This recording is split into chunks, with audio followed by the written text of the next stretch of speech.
Warning after warning didn't stop famine from gripping Gaza. From aid blockades to attacks, CNN has deconstructed how step by step parts of Israel's military campaign led to this famine by choking off food and water to the population of Gaza. And each finding we've put to the IDF. So just to be clear, you're saying there is not famine in Gaza, according to the Israeli military? But we're understanding there's a difficult situation on the ground. But a difficult situation is different from famine. We do not think there is famine. Let's go back to October 7th, 2023. Hamas attacked Israel, killing civilians and taking hostages. 2 days later, Israel's then defense minister ordered this. אנחנו מטילים מצור מוחלט על העיר עזה. אין חשמל, אין מזון, אין מים, אין דלק. הכל סגור. אנחנו נלחמים בחיות אדם ואנחנו נוהגים בהתאם. The same day, Israel cuts off these 3 water pipelines, supplying Gaza's main cities for weeks, later reopening some, but they would be damaged repeatedly. It was one of several attacks on Gaza's water supply.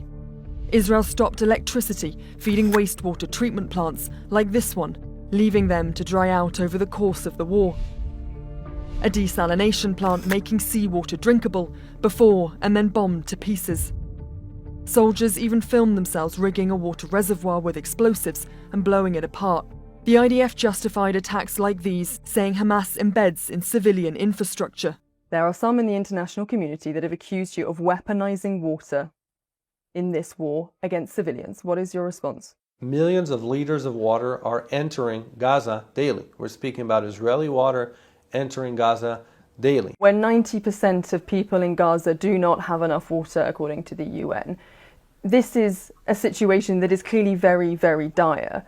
Are you disputing that situation? I am giving the facts on the ground as they are. Israel is bringing in millions of liters of water to Gaza daily. Israel has made an active decision, one active decision regarding water in Gaza, which is to make sure there's water in Gaza. And we are investing millions. That is not the only decision, and manpower to bring water into inaccurate. Gaza. There is currently, as we are speaking, millions of liters going into Gaza yes, daily you have made from that Israel. point. That is an active decision. It's also an active decision on October 9th, 2 days after the start of this war, to shut off water pipelines, 3 of them, the main water pipelines, into the Strip.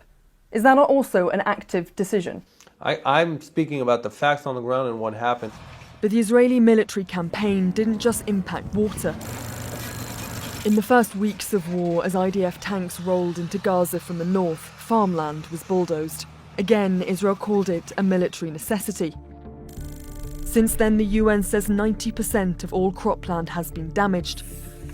Green and fertile land, shown here pre-war, growing fruit and vegetables, now in 2025 turned to dust.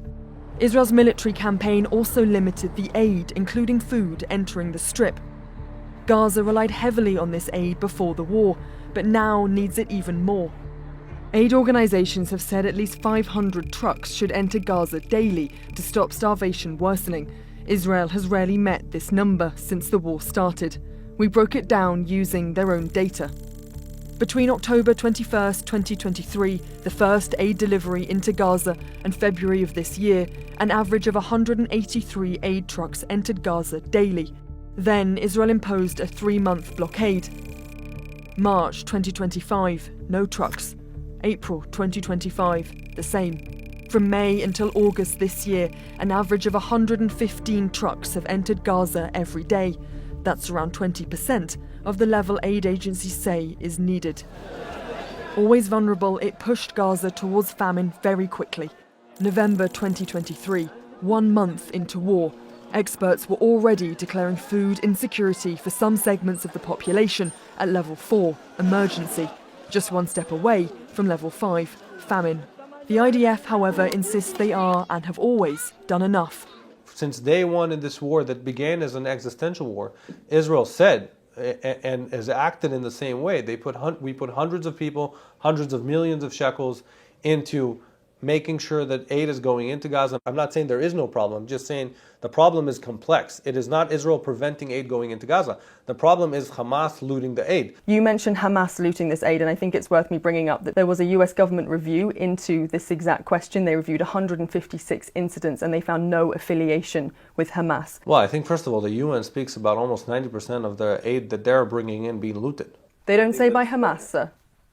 The aid is speaking about almost 90% of their aid being looted. The UN review found very little aid is delivered and said it is due in part to peaceful and hungry people intercepting it. When food does make it in, Israel's military campaign at times attacked it, from bakeries to warehouses, and even the aid trucks themselves, repeatedly hit by Israeli gunfire. They had a pre-agreed route and they were attacked before they could deliver that food to northern Gaza. Well, there's been some tragic incidents throughout 2 years of war that we have investigated, that people were held accountable, that we communicated with the international organizations and learned from them. But I think all in all, throughout the 2 years, Israel's done everything we can. But the attacks prompted outrage from humanitarian leaders who pulled out of many deliveries as a result. In 30 years of humanitarian work, I have never encountered such blatant disregard for the protected status of humanitarian workers, facilities and operations under international law.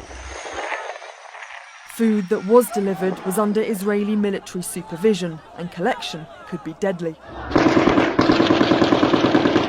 This gunfire is the IDF firing what they claimed were warning shots in the air, while civilians attempted to collect food. More than 100 people would die in this single incident, according to Gaza's health ministry. Bodies can be seen strewn amid the crowds. Incidents like these would only grow more frequent as aid sites became harder and harder to reach. The UN previously operated hundreds of distribution centres with partners across Gaza. The IDF told us these all remain in place. But the UN said by May this year, Israel's siege forced all of them to stop operating. Now, only 3 US-backed centres are acting as the main distribution sites. While 2 more are promised, currently there are just 2 in the south and 1 in central Gaza.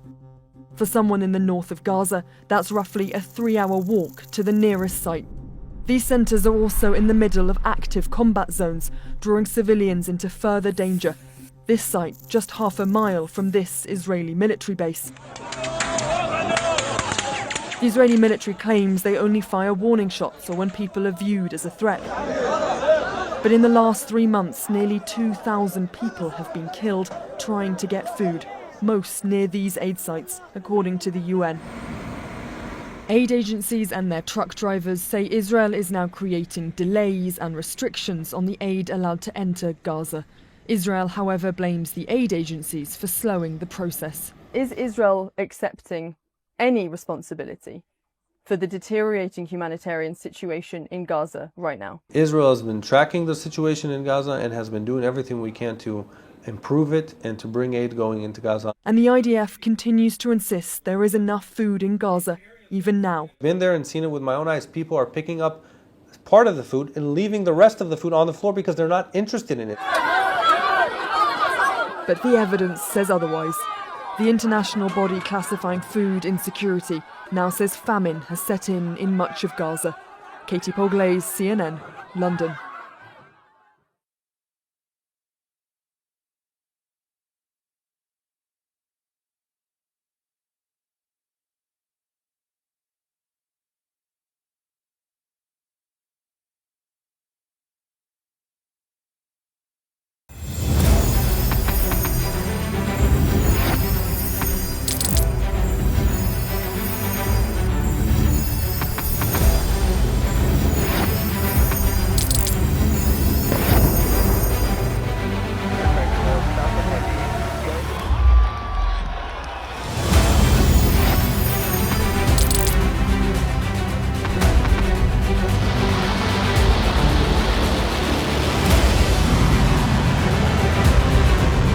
Fighting so long and so hard that they don't know what the they're doing.